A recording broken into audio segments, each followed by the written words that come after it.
Good morning students, welcome to the channel current affairs updated. And this is Akanksha और आज के इस lecture में हम डिस्कस करेंगे 1 सितंबर की इम्पॉर्टेंट करंट अफेयर्स। लेक्चर काफ़ी इंपॉर्टेंट होगा आपके सभी एग्जाम के पॉइंट ऑफ व्यू से, तो उसको एंड तक ज़रूर देखना है। और जितनी भी आपकी न्यूज़ बनती है 1 सितंबर से, उन सभी को हम कवर करेंगे आज के इस लेक्चर में। इसके अलावा बात करें 8 मंथ के कंटेंट की, जिसमें आपको जनवरी से लेकर अगस्त 2025 का पूरा कंटेंट यहाँ पर मिलेगा। टॉपिक वाइज आप देख सकते हो, सभी टॉपिक्स आपको यहाँ पर मिलेंगे। और इसके लिए आपको व्हाट्सअप करना है 8815306208 पर। साथ ही में जो हमारा एप्लीकेशन है दैट इज़ देवाशीष क्लासेस, आप इसको इंस्टॉल कर सकते हैं प्ले स्टोर से। यहाँ पर आपको हमारे सभी लेटेस्ट कोर्सेज, PDF एंड जितने भी इंपॉर्टेंट लिंक्स हैं वो आपको सभी इस ऐप के थ्रू यहाँ पे अवेलेबल हो जाएंगे। साथ ही में 8 मंथ का जो कंटेंट है उसका सैंपल आप यहाँ पर देख सकते हो। आपको लास्ट 8 मंथ का पूरा कंटेंट इसी फॉर्मेट में मिलने वाला है, जो कि डेफिनेटली बेनिफिशियल होगा आपके आने वाले सभी एग्जाम के पॉइंट ऑफ व्यू से। तो अब शुरू करते हैं लेक्चर को एंड डिस्कस करते हैं आज का हमारा फर्स्ट क्वेश्चन। तो फर्स्ट क्वेश्चन रहेगा, who has been appointed as the India's high commissioner to Canada. तो कनाडा में इंडिया के हाई कमिश्नर कौन अपॉइंट हुए हैं? तो ये हुए हैं दिनेश के पटनायक, यानी कि ऑप्शन नंबर डी। तो इंडिया के हाई कमिश्नर कौन बने हैं कनाडा में? तो नाम ध्यान रखना है, दैट इज दिनेश के पटनायक। तो काफ़ी इंपॉर्टेंट अपॉइंटमेंट है, तो इसलिए आपको इनका नाम ध्यान रखना है। अब कई बार आप सोचोगे कि कहीं कहीं मेंशन होता है कि ये बने हैं इंडिया के एम्बेसडर, अब यहाँ पे मेंशन है इंडिया के हाई कमिश्नर। तो इनके बीच में डिफरेंस क्या होता है वो अभी हम समझेंगे, बट अभी के लिए आपको जानना है कि दिनेश के पटनायक को अभी हाई कमिश्नर अपॉइंट किया गया है कहाँ पर? कनाडा में। इंडिया का हाई कमिश्नर इन्हें वहाँ पे अपॉइंट किया गया है। और इनके बीच में डिफरेंस क्या होता है, लाइक अगर हम बात करें एम्बेसडर की या फिर हम बात करें हाई कमिश्नर की, तो इन दोनों में डिफरेंसेस क्या होते हैं? तो आपने कई बार सुना होगा Commonwealth nation, non Commonwealth nation, United nation, तो इस तरीके से। अब अगर हम बात करें कॉमनवेल्थ नेशन की, तो ये वो नेशन होते हैं जो कभी ना कभी ब्रिटिशर्स के अंडर में रहे हैं। जैसे अगर हम बात करें अपना इंडिया, तो अपना इंडिया भी एक टाइम पे क्या था, ब्रिटिशर्स के अधीन आता था, ठीक है, ब्रिटिशर्स के अंदर आता था। तो ऐसी कई सारी कंट्रीज़ हैं जो कि ब्रिटिशर्स के अंडर आती थी, और उन्होंने उन कंट्रीज़ को ही यहाँ पे कॉमनवेल्थ नेशन के नाम से हम लोग जानते हैं, ठीक है। तो अगर हमारे देश से कोई भी पर्सन कॉमनवेल्थ नेशन में जाके अगर वो हाई पोजीशन पे अपॉइंट होते हैं, तो वहाँ पर हम उन्हें बोलते हैं हाई कमिश्नर। बट अगर हम नॉन कॉमनवेल्थ नेशन में कोई जाता है, लाइक अगर हम बात करें अमेरिका, ठीक है, तो वहाँ पे कौन बनता है? वहाँ पर बनते हैं एम्बेसडर। तो ये छोटा सा डिफरेंस है, that N ambassador represent a country in a non-Commonwealth nation, while a High Commissioner he serves या फिर she serves a similar role between two Commonwealth nation, right? तो ये जो है, अगर हम बात करें किस चीज़ की, हाई कमिश्नर, तो आप रिलेट करेगा कॉमनवेल्थ नेशन से, एंड एम्बेसडर को आपको रिलेट करना है नॉन कॉमनवेल्थ नेशन से। नेक्स्ट क्वेश्चन, लेकिन उससे पहले कुछ रिसेंट की अपॉइंटमेंट्स हुई है जो काफ़ी इंपॉर्टेंट है एंड माइट बी पॉसिबल कि आपके किसी ना किसी एग्जाम में ज़रूर आएंगी। तो इनको एक बार गो थ्रू कर लेते हैं। तो बात करें executive director at the international monetary fund, तो ये कौन बने हैं? ये बने हैं उर्जित पटेल, जो कि फॉर्मर हमारे RBI के गवर्नर रह चुके हैं। फिर बात करें non executive chairman of the Jammu and Kashmir bank, तो ये बने हैं S कृष्णन। NDB यानी कि जो न्यू डेवलपमेंट बैंक है, तो उसके वाइस प्रेसिडेंट या फिर अगर हम बात करें चीफ रिस्क ऑफिसर, तो ये बने हैं डॉक्टर राजीव रंजन। फिर बात करें नरेंद्र मोदी जी के डेप्यूटी नेशनल सिक्योरिटी एडवाइज़र, तो ये बने हैं अनीश दयाल सिंह। और वहीं बात करें सिर्फ नेशनल सिक्योरिटी एडवाइज़र, तो ये कौन है? तो ये हो जाएंगे अजीत डोभाल जी। फिर बात करें रजीत पुन्हानी की, तो ये बने हैं फसाई के अभी अभी CEO। इसके अलावा बात करें president advertising agencies association of India के, तो इसके प्रेसिडेंट बने हैं श्रीनिवासन के। सतीश गोलचा, ये बने हैं दिल्ली पुलिस कमिश्नर, मतलब दिल्ली के न्यू पुलिस कमिश्नर बने हैं। फिर बात करें director of the Tata Sons, तो अभी लास्ट ईयर रतन टाटा जी की डेथ हुई थी, और उसके बाद में अब टाटा सन्स के डायरेक्टर बन गए हैं Noel N Tata. Vikram Sarabhai space centre की बात करें तो इसके अभी हेड बने हैं डॉक्टर A राजा राजन। पुष्पेंद्र सिंह की बात करें तो इंडियन आर्मी में वाइस चीफ बने हैं। संजय वात्स्यायन की बात करें तो नेवल स्टाफ में वाइस चीफ बने हैं। अजय सेठ की बात करें तो इल्डा में, जो आपका इंश्योरेंस रेगुलेटर है इल्डा, उसके चेयरमैन बने हैं अजय सेठ। एंड वहीं बात करें उत्पल कुमार सिंह की, तो ये बने हैं संसद टीवी के CEO। तो रीसेंट इंपॉर्टेंट अपॉइंटमेंट्स जो मैंने यहाँ पे रिवाइज करवा दी है, तो आपको एक बार इनको सभी को गो थ्रू करना है। नेक्स्ट आपका क्वेश्चन रहेगा, recently India and which country sign an MOU यानी कि memorandum of understanding to strengthen ties in the agriculture and the allied sector, जिसमें कि livestock research, post harvest and food security. तो इन सब को लेकर अभी किस कंट्री ने इंडिया के साथ में एक MOU को साइन किया है? तो आपको ध्यान रखना है, ये क्या है, इंडिया और भूटान के बीच में। भूटान एक काफ़ी अच्छा फ्रेंड है हमारा, मतलब इंडिया का। तो आपको ध्यान रखना है कि इंडिया और भूटान के बीच में अभी एक MOU साइन हुआ है to deepen cooperation in the agriculture and allied sector, like अगर हम बात करें लाइफ स्टॉक डेवलपमेंट, और जो हमने यहाँ पे मेंशन किया like research, post harvest and food security. तो इन सब को लेकर यहाँ पे एक MOU साइन किया गया है। आजकल अगर आपके एग्जाम में क्वेश्चन बनता है तो वो ऐसे ही बनेगा कि किन दो कंट्रीज़ के बीच में जो है एक MOU साइन हुआ है एग्रीकल्चर के फील्ड में या फिर लाइफ स्टॉक डेवलपमेंट को लेकर। तो आपको ध्यान रखना है that is India and Bhutan. और अगर ये पूछते हैं कि इंडिया और भूटान के बीच में MOU साइन हुआ है तो वो किस पर्पज से हुआ है, तब भी आपको जो चीज़ें हैं वो याद रखनी है, ठीक है। बात करें भूटान की तो कैपिटल होगी थिम्पू। करेंसी यहाँ पर होती है, अगर हम बात करें इंडियन रुपीज़ भी यहाँ पे इस्तेमाल होता है, और इसके अलावा भूटानीज नुगल ट्रम, ठीक है। तो ये कई बार एग्जाम में पूछी हुई है। और ऑफिशियल लैंग्वेज की बात करें तो जोंगखा इनकी यहाँ पे ऑफिशियल लैंग्वेज है। एंड यहाँ के किंग की बात करें तो ये हो जाएंगे जिनकी खेशर नामग्याल वांगचुक। और यहाँ पर आप लोकेशन देखते हो, हमारी नेबरिंग कंट्री है, और ये रहा यहाँ पे भूटान जो कि आपको सिक्किम के पास में, और यहाँ पे जो ये आपका एरिया है पूरा नेपाल, चाइना एंड यहाँ पर सिक्किम, एंड फिर यहाँ पर ये आपको भूटान देखने के लिए मिल जाएगा, ठीक है। नेक्स्ट आपका question, which country host the 25th Shanghai cooperation organisations यानी कि SCO समिट 2025। तो 2025 में SCO की समिट जिसका 25th एडिशन है, ये कौन सी कंट्री यहाँ पर होस्ट कर रही है? और मैंने 2-3 दिन पहले ही डिस्कस किया था कि जो इंडिया के प्राइम मिनिस्टर हैं दैट इज़ नरेंद्र मोदी, वो 2 देशों की यात्रा पर गए हैं, जिसमें कि वो गए थे जापान में, और उसके बाद में अभी वो है कहाँ पर, चाइना में। एंड चाइना में उन्होंने अटेंड करनी है किस चीज़ को, SCO को। अगर आपसे पूछे कि SCO की 25th एडिशन की मीटिंग में इंडिया को किसने रिप्रेजेंट किया है, तो नरेंद्र मोदी जी गए हैं। कहाँ पर, चाइना में गए हैं। और ये पूरी मीटिंग कहाँ पर हो रही है, ये हो रही है चाइना के तियानजिन में। तो स्पेसिफिक जो लोकेशन है वो ध्यान रखने, दैट इज तियानजिन। तियानजिन जो कि चाइना में है, वहीं पर हो रही है 25th edition of the Shanghai cooperation organisation की समिट 2025, राइट। हालांकि इसके बाद क्या चीज़ें होंगी वो हम फर्दर डिस्कस कर लेंगे जब भी कोई अपडेट्स आती है, क्योंकि अभी आज तो ये मीटिंग होगी, तो उसके बाद में क्या की कंक्लूजन निकलता है तो वो हम फर्दर डिस्कस कर लेंगे, ठीक है। तो आपको ये चीज़ें यहाँ पे ध्यान रखनी है। तो ये मैं ऑलरेडी बता चुकी हूँ आपको कि 31 ऑफ अगस्त एंड 1 ऑफ सितंबर को वो जो है चाइना में है, हमारे जो प्राइम मिनिस्टर हैं, कहाँ पर, चाइना की तियानजिन रीजन में, ठीक है। और ये आपको ध्यान रखना है। और ये जो पूरी इवेंट था, इसकी लोकेशन, कंट्री एंड डेट्स, हालांकि अपडेट्स क्या है वो मैं फर्दर आपको डिस्कस कर लूँगी। इसके अलावा बात करें यहाँ की मेंबर कंट्री की, अगर हम बात करें SCO यानी कि जो संघाई कॉरपोरेशन ऑर्गेनाइजेशन है, उसके मेंबर कंट्री कई बार एग्जाम में पूछते हैं, तो उसमें China, Kazakhstan, Kyrgyzstan, Russia, Tajikistan, Uzbekistan, India, Pakistan, Iran and Belarus, यानी कि कुल मिला के 1 2 3 4 5 6 7 8 9 10, तो 10 मेंबर हैं किस चीज़ के, SCO की। एंड रिसेंटली यानी कि लास्ट ईयर 2024 में जो बेलारूस है वो SCO का लेटेस्ट मेंबर कह सकते हो, या फिर 10th मेंबर ये बना था। अगर आपके एग्जाम में पूछा जाए कि बेलारूस जो है वो हाल ही में किस कंट्री का मेंबर बना था, या फिर ये पूछे कि SCO का अभी लेटेस्ट मेंबर या फिर 10th मेंबर कौन सी कंट्री बनी है, तो आपको ध्यान रखनी है that is Belarus. And observer states किस किस कंट्री को मिला हुआ है, तो एक तो मिला हुआ है मंगोलिया को, और एक मिला हुआ है किस चीज़ को, अफगानिस्तान को। तो 10 मेंबर कंट्री हैं, 2 ऑब्जर्वर कंट्री है। एंड कुल मिला के इस बार 25th एडिशन था, और इस पूरी एडिशन की मीटिंग कहाँ पर हुई है, चाइना की तियानजिन में। एंड इंडिया को रिप्रेजेंट किया है किसने, दैट इज हमारे देश के प्राइम मिनिस्टर यानी कि नरेंद्र मोदी जी ने।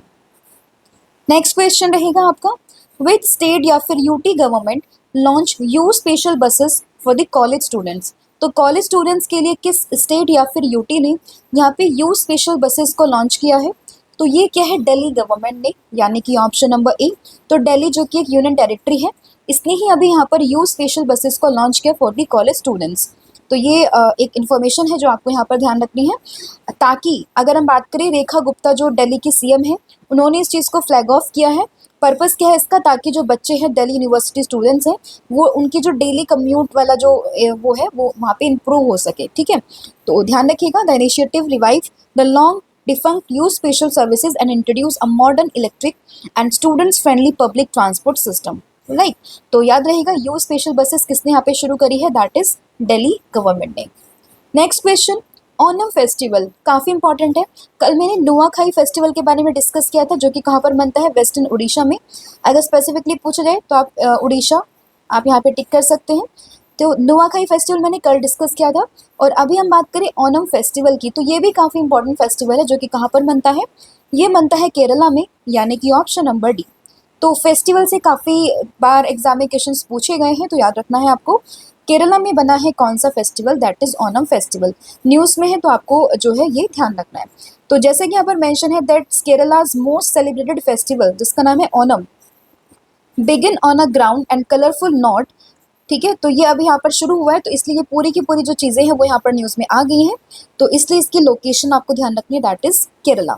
एंड यहाँ पे एक प्रोसेशन होता है, जिसकी अगर हम बात करें, जिसको हम कहते हैं एक तरीके से सॉरी फॉर द प्रोनाउंसिएशन, अगर थोड़ी सी मिस्टेक यहाँ पे हो जाती है, पर आपको ध्यान रखना है कि यहाँ पे एक प्रोसेशन होता है, एक तरीके से जुलूस यहाँ पे होता है, जिसको कहा जाता है अथ चम्यम। ठीक है, अथ चम्यम करके एक प्रोसेशन होता है, ट्रेडिशनल है यहाँ पे काफ़ी ज़्यादा, तो ये आपको ध्यान रखना है। और इसी चीज़ की यहाँ पे शुरुआत हुई, जिसके बाद में जो ओनम फेस्टिवल है यहाँ पे ये शुरू होता है। ठीक है, तो याद रहेगा 10 दिन का हार्वेस्ट फेस्टिवल है, कहाँ पर, केरला में। नेक्स्ट क्वेश्चन आपका रहेगा, लेकिन उससे पहले हम रीसेंट के कुछ इंपॉर्टेंट फेस्टिवल्स को यहाँ पे रिवाइज कर लेते हैं।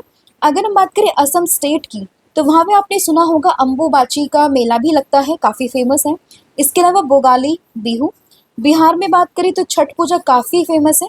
केरला की बात करें तो ओनम, जस्ट अभी हमने डिस्कस किया। महाराष्ट्र की बात करें तो गणेश उत्सव, जिसको कि अभी यहाँ पर स्टेट फेस्टिवल का रिकग्निशन भी मिला हुआ है। गुड़ी पड़वा, ये ध्यान रखना है, महाराष्ट्र में है। मिजोरम में है चाप चारकोट फेस्टिवल। नागालैंड में है हॉर्नबिल फेस्टिवल। उड़ीसा में ध्यान रखना है रथ यात्रा और नुआखाई, जो मैंने कल डिस्कस किया आपके साथ में। तमिलनाडु की बात करें तो पोंगल। बच्चे पोंगल में काफ़ी कंफ्यूज करते हैं, केरला एंड तमिलनाडु में काफ़ी कंफ्यूज करेंगे, बट आपको ध्यान रखना है कि जो पोंगल है वो किससे रिलेट करेंगे आप, तमिलनाडु से। आदि थिरुवथरई फेस्टिवल की बात करें, न्यूज़ में था, अगेन तमिलनाडु। बोनालू और बाथुकम्मा, तो ये दोनों काफ़ी इंपॉर्टेंट है, कहाँ पर, तेलंगाना में। खर्ची पूजा की बात करें तो अगेन त्रिपुरा। दुर्गा पूजा तो हम सभी जानते हैं वेस्ट बंगाल में काफ़ी फेमस होता है, जो नवरात्रि वहाँ की होती है, तो वेस्ट बंगाल आपको ध्यान रखना है दुर्गा पूजा। एंड उसके अलावा बात करें भील कम्युनिटी है राजस्थान की, वो मनाते हैं गावरी फेस्टिवल। एंड सुरु समर फेस्टिवल की बात करें तो ये अभी कहाँ पे मना है, तो ये मना है लद्दाख में।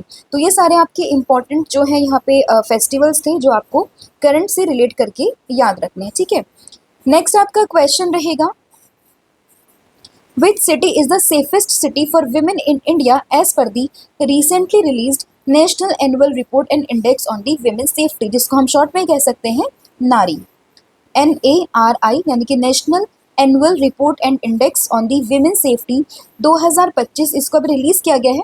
तो इसमें विमेन के लिए कौन सी सिटी को यहाँ पे सेफेस्ट माना गया है। देखिए, अगर हम आज का टाइम की बात करें तो अभी मेरे हिसाब से तो कोई भी सिटी ऐसी नहीं है कि जिसमें हम कह सकते हैं कि भाई विमेन सेफ़ है। ठीक है, विमेन घर में सेफ़ नहीं होती है बहुत सी जगह, तो बाहर तो हम क्या ही एक्सपेक्ट कर सकते हैं, बट स्टिल ठीक है, यहाँ पे न्यूज़ आती है, रिपोर्ट आती है। उसके बिहाफ पे अगर हम बात करें तो जो सिटी है that is Kohima, out of the following option. तो कोहिमा जो है वो comparative to the other cities, उनसे तो काफ़ी अच्छी है ये कोहिमा, जहाँ पे आप कह सकते हैं कि विमेंस की सेफ्टी थोड़ी ज़्यादा है।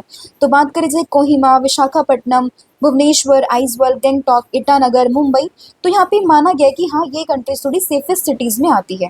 ठीक है, एंड इसके अलावा बात करें अगर हम किस चीज़ की, पटना, जयपुर, तो इन्हें थोड़ा यहाँ पे अनसेफ माना गया है फॉर दी विमेंस। तो एक रिपोर्ट यहाँ पर आती है, तो ध्यान रख सकते हैं। नारी इंडेक्स अगर आपसे पूछा जाए कि किस कॉन्टेक्स्ट में है, तो ये आता है विमेन सेफ्टी को लेकर, जो कि बात करता है कि कहाँ पे जो है, किस स्टेट में, किस सिटी में विमेंस ज़्यादा सेफ है। अगेन मेरा तो यही मानना है कि आज के टाइम पे तो कहीं भी सेफ नहीं है, बट ठीक है, ध्यान रख सकते हो, राइट।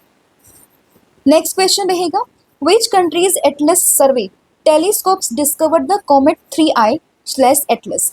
तो एक कॉमेट है, अभी इसको किस कंट्रीज के एटलस सर्वे ने इसको यहाँ पे जो है डिस्कवर किया है। तो ये क्या है, चिली के एक एटलस सर्वे टेलीस्कोप ने, दैट इज ऑप्शन नंबर जो डी है वो आपको ध्यान रखना है। अब इसमें थोड़ा सा कन्फ्यूजन आपको ये रहेगा कि जो एटलस है, यानी कि जो asteroids terrestrial impact last alert system है, अब देखिए न्यूज़ में है तो आपसे इसकी फुल फॉर्म भी पूछ सकते हैं, तो आपको इसकी फुल फॉर्म एक बार रफ आइडिया लेना है। दैट इज़ एटलस अगर आपको पूछे तो इसका मतलब हो जाएगा asteroids terrestrial impact last alert system. अब एक सर्वे टेलीस्कोप है जिसको कि फंड किया है नासा ने, ठीक है, इसको फंडेड किया है नासा ने, और ये कहाँ पर है, तो ये होगा आपके चिली में।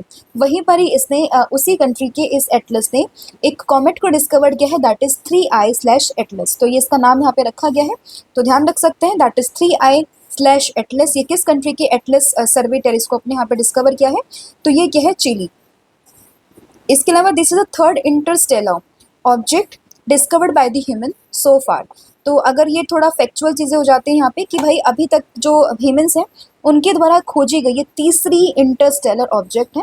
And 3I Atlas is a comet discovered in 2025 by the NASA funded Atlas, जो मैंने अभी सेम डिस्कस किया आपके साथ में।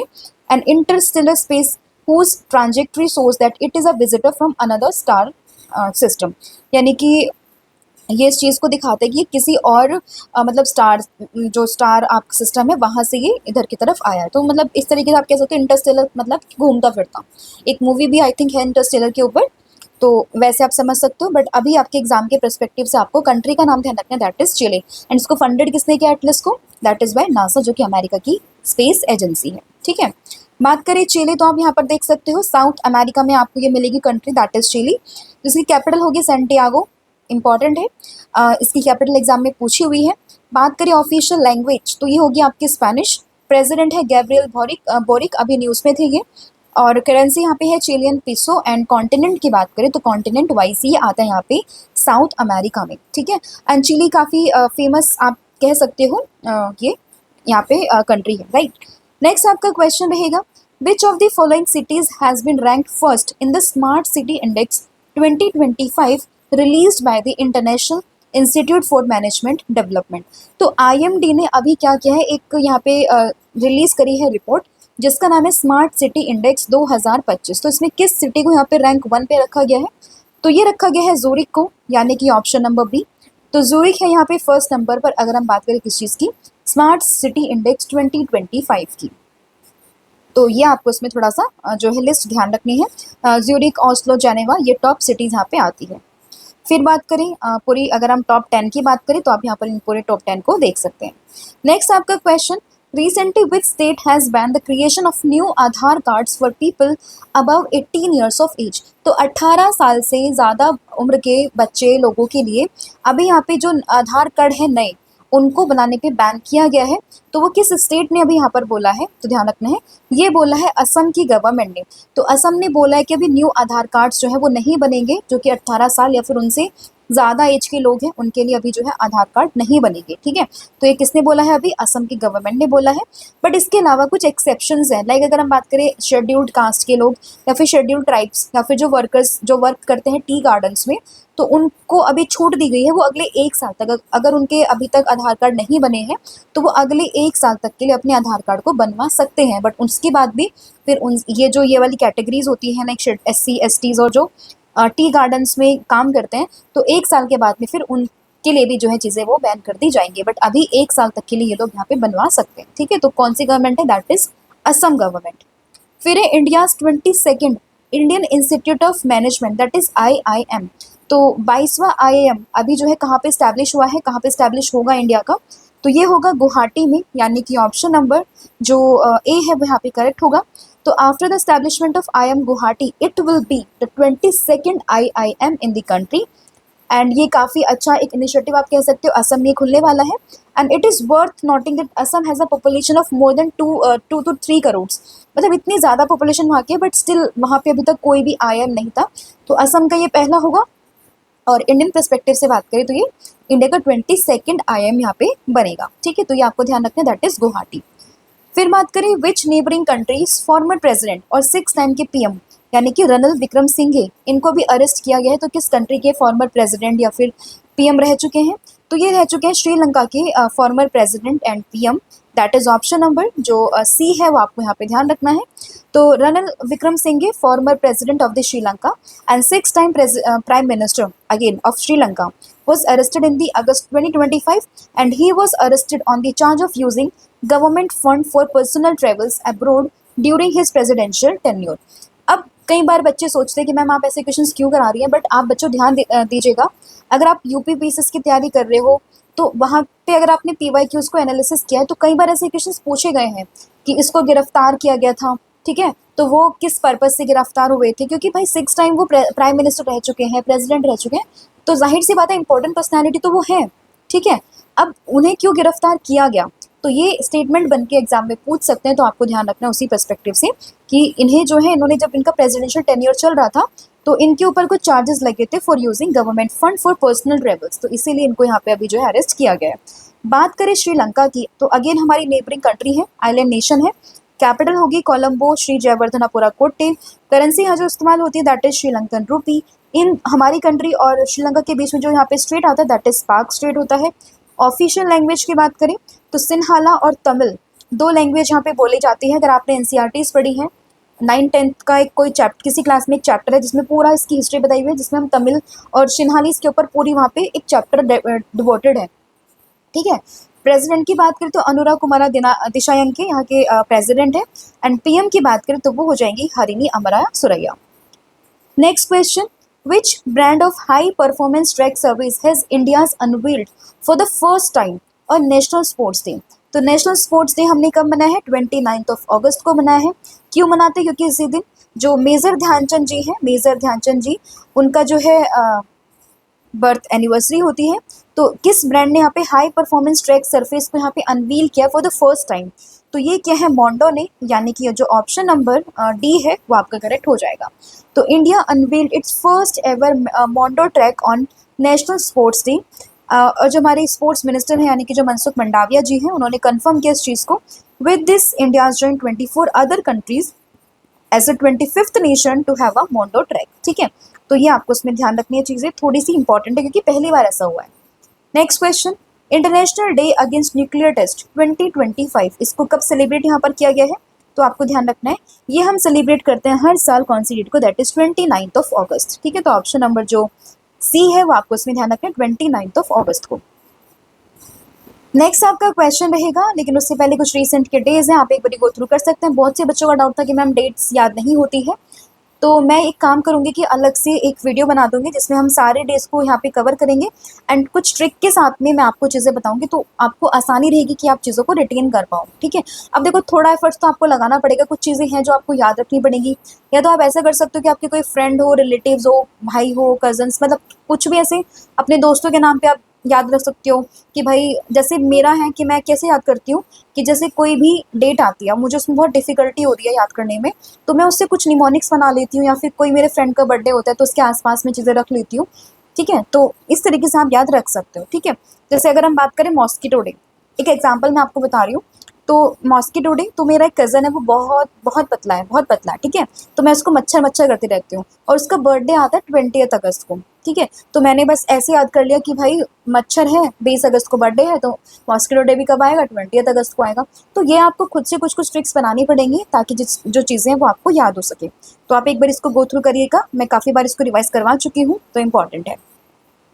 Next question, recently which countries open 1 million job slots for Indian workers. तो इंडियन वर्कर्स के लिए किस कंट्री ने 1 मिलियन जॉब के स्लॉट्स को यहाँ पे ओपन किया है, तो ये किया है रशिया ने, यानी कि ऑप्शन नंबर जो डी है वो यहाँ पे करेक्ट हो जाएगा कि जो इंडियन वर्कर्स हैं उनके लिए 1 मिलियन जो है यहाँ पे रोजगार की बात की गई है। तो आपको ध्यान रखना है किस चीज़ के बारे में, रशिया के बारे में। And according to the official statement from both India's and Russian side, up to 1 million Indians could be employed in Russia by the end of 2025. और स्पेशली वो काम करेंगे in sector of like construction, machinery, textile, electronics, इन सब sectors में जो है वो काम करेंगे। नेक्स्ट क्वेश्चन रहेगा, लेकिन उससे पहले रशिया को डिस्कस कर लेते हैं। रशिया की कैपिटल है मॉस्को, करेंसी है रशियन रूबल, कॉन्टिनेंट है यहाँ पे Europe and Asia, official language है रशियन, और प्राइम मिनिस्टर की बात करें तो मिखाइल मिशुस्टिन, एंड प्रेसिडेंट है यहाँ पे व्लादिमीर पुतिन। लोकेशन आप यहाँ पर इसकी मैप में देख सकते हो। नेक्स्ट आपका क्वेश्चन है, recently India inaugurated its first full scale outsourced semiconductor assembly and test, जिसको शॉर्ट में कहा गया OSAT pilot facility in which state. तो कहाँ पर जो है इस पूरी फैसिलिटी को यहाँ पे जो है इनॉग्रेट किया गया है, तो ये हुई है गुजरात के सानंद में, यानी कि ऑप्शन जो ए है वो आपको ध्यान रखना है। तो गुजरात के सानंद में अभी जो अश्वनी वैष्णव जी हैं जो हमारे IT मिनिस्टर हैं, ठीक है, और गुजरात के जो CM है भूपेंद्र पटेल, तो उन लोगों ने यहाँ पे मिलके इंडिया की first full scale outsourced semiconductor assembly and test pilot line facility को यहाँ पे इनॉग्रेट किया है। कहाँ पे? गुजरात के सानंद में। और इसको डेवलप किया है CG सेमीज ने, कंपनी है ये, इसने इसको यहाँ पे डेवलप किया है। एंड पर्पज है कि जो आत्मनिर्भर भारत, जो हमारा विजन है कि सेमीकंडक्टर के मामले में हम बाहर से चीज़ों को इम्पोर्ट ना करें, ठीक है, अपने देश में खुद ही बनाए, खुद ही हम सेल्फ रिलायबल रहें, तो उस पर्पज़ को, उसी चीज़ को यहाँ पे स्ट्रॉन्ग करने के लिए इन सब फैसिलिटीज़ को यहाँ पे इनॉग्रेट किया गया है। तो आपको ध्यान रखना है दैट इज़ कहाँ पे? सानंद, गुजरात में। तो ये था आज का आपका पूरा कंटेंट जो हमने यहाँ पर डिस्कस कर लिया है। आई होप आपको चीज़ें समझ में आई होंगी एंड सभी क्वेश्चंस को मैंने काफ़ी डिटेल में डिस्कस कर लिया है। एंड मैं मल्टीपल बार इसीलिए बताती हूँ ताकि आपको जो चीज़ें हैं ना वो सुन सुन के ही याद हो जाए, आपको एक्स्ट्रा जो एफर्ट्स ना करने पड़े। और फिर बस आपको एक बारी, अगर आप नोट्स बनाते हो या फिर आपने PDF पढ़नी है तो आप एक बार ही पढ़िएगा और आपको चीज़ें जो है वो लॉन्ग टर्म के लिए याद रहेंगी, ठीक है। तो ये पूरा पर्पज़ रहता है बार बार बोलने का। अब हम करते हैं पूरी क्लास को फटाफट से रिवाइज। तो सबसे पहले मैंने डिस्कस किया India's high commissioner to Canada, ठीक है। तो ये कौन है? अभी बने हैं, दैट इज़ दिनेश के पटनायक। तो दिनेश के पटनायक आपको ध्यान रखना है, ये बने हैं अभी कनाडा में इंडिया की हाई कमिश्नर। MOU जो हुआ है strengthen ties in agriculture and allied sector, तो ये किस किस के बीच में हुआ है? तो ये हुआ है इंडिया एंड भूटान के बीच में। तो ये आपको ध्यान रखना, that is India and Bhutan. Shanghai cooperation organisation की 25th मतलब एडिशन की मीटिंग कहाँ पर हुई है या फिर होगी? ये आज तियानजिन, चाइना में, जिसमें इंडिया की तरफ से जा रहे हैं कौन? नरेंद्र मोदी। यू स्पेशल बस अभी दिल्ली गवर्नमेंट ने लॉन्च करी है, किस चीज़ के लिए? स्टूडेंट्स के लिए, for the specially Delhi university के जो स्टूडेंट्स हैं उनके लिए। ओनम फेस्टिवल कहाँ पर है? ये है आपका केरला में।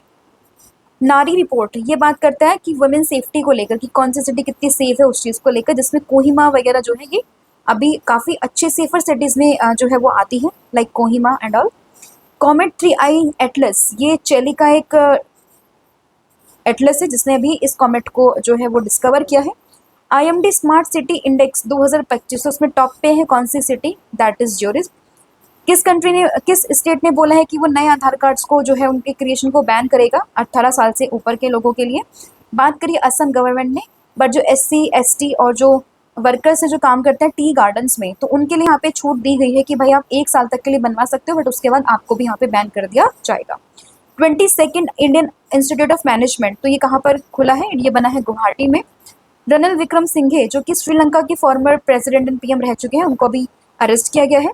हाई परफॉर्मेंस ट्रैक सरफेस, ये अभी इंडिया का पहली बार अनवील हुआ है, किस कंपनी ने किया है? मोंडो ने। International day against nuclear test 2025, तो इसको ध्यान रखिएगा, ये है आपका 29 अगस्त को। 1 million job slots for Indian workers, ये बात करिए किसने? रशिया ने। बाय द एंड ऑफ 2025 ये 1 मिलियन जॉब स्लॉट्स को देगा। एंड OST पायलट फैसिलिटी की बात करें तो ये हुई है सानंद गुजरात में, ठीक है। तो ये आपका पूरा रिवीजन था जो हमने यहाँ पर कर लिया है। स्टिल अगर आपको कोई डाउट रहता है तो आप मुझसे कनेक्ट कर सकते हैं टेलीग्राम पर, साथ में आप मुझे कमेंट भी कर सकते हैं। क्विज में कराती हूँ देवाशीष सर के टेलीग्राम चैनल पर, तो आप उसको भी फॉलो कर सकते हो। और इसके अलावा मैंने आपसे पूछा था कि नेशनल स्पोर्ट्स डे किसकी एनिवर्सरी पर हम बनाते हैं, तो ये था इसका आंसर, मेजर ध्यानचंद जी। और आज आपको बताना है कि PM स्वनिधि योजना ये किस मिनिस्ट्री में आती है, किसके लिए ये है, कब इसको लॉन्च किया गया था एंड अभी ये न्यूज़ में क्यों है, ठीक है। तो ये पूरा इन्फॉर्मेशन आपने मुझे कमेंट करके बताना है। एंड इसके अलावा CA का रिवीजन कर लेते हैं। नीरज चोपड़ा की बात करें तो डायमंड लीग में सिल्वर मेडल उन्होंने जीता है। जुलियन वेबर फर्स्ट नंबर पर आए हैं। First branch dedicated to the startups in Delhi, किस बैंक ने? PNB ने। थाईलैंड में हुई है chief of defence conference 2025। Duty free cotton import को बढ़ा के 3 महीने के लिए 31 दिसंबर 2025 तक के लिए इसको बढ़ा दिया है। Executive director of the international monetary fund ये बने हैं उर्जित पटेल। और आज आपने बताना है कि फर्स्ट नेशनल बायोफाउंड्री नेटवर्क इन 2025 ये किस पॉलिसी के अंडर में हुई है? मत्स्य शक्ति प्रोजेक्ट ये किसने लॉन्च किया है, या इसमें कौन से सेक्टर्स आते हैं? एक्सरसाइज ब्राइट स्टार कौन सी कंट्री में हुआ है और किस किस कंट्री के बीच में होता है? उम्मीद मॉड्यूल किस मिनिस्ट्री ने लॉन्च किया है एंड इसकी फुल फॉर्म क्या होती है? And phrase of the coalition politics e book है, इसके राइटर कौन है? तो इन सभी के आंसर जो आपने कमेंट करके बताने हैं। बाकी सब्जेक्ट वाइज MCQ सीरीज आप इसको भी अवेल कर सकते हो। व्हाट्सअप नंबर आप यहाँ पे मेंशन है, तो आप यहाँ पे जो है मैसेज कर सकते हैं। साथ ही में कॉम्बो ऑफर आप इसको भी अवेल कर सकते हैं। एंड जितने भी कोर्सेज उन पे सभी पर 40% का ऑफ चले, तो आप इसको भी यहाँ पे अवेल कर सकते हैं। Thank you so much, have a good and wish you all the very best. जय हिंद, जय भारत, जय जगन्नाथ। Thank you.